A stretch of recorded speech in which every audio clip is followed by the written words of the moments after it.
Hey guys, আসসালামু আলাইকুম। Welcome back to my new video. আজকের পর্বে আমি আপনাদের সাথে খুবই মজাদার একটা মাছের ভর্তার রেসিপি শেয়ার করব।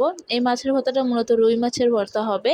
এই ভর্তাটা খেতে কিন্তু অসম্ভব মজাদার। তো চলুন শুরু করা যাক। প্রথমে আমি একটা প্যানে নিয়ে নিয়েছি সরিষার তেল। এবার হলুদ আর লবণ দিয়ে মাখিয়ে রাখা মাছগুলোকে ভেজে নিচ্ছি।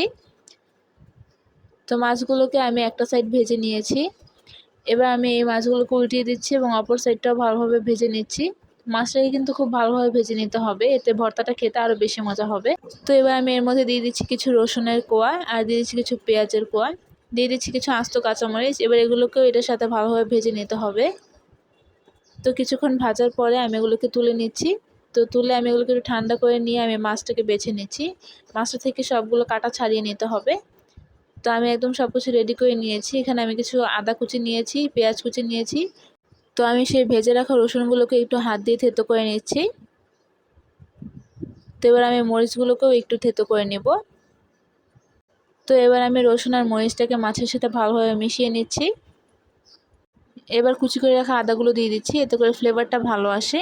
এবার দিয়ে দিচ্ছি পেঁয়াজ। এবার সব কিছুকে ভালোভাবে একটু মিশিয়ে নিচ্ছি।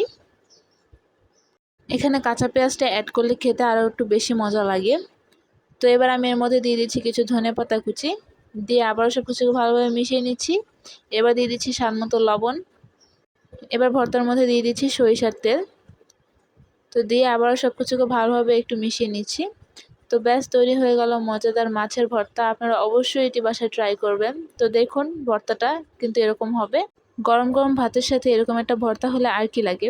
তো আজকের রেসিপিটি এ পর্যন্তই। ভালো লাগলে অবশ্যই লাইক কমেন্ট শেয়ার করবেন। আল্লাহ হাফেজ।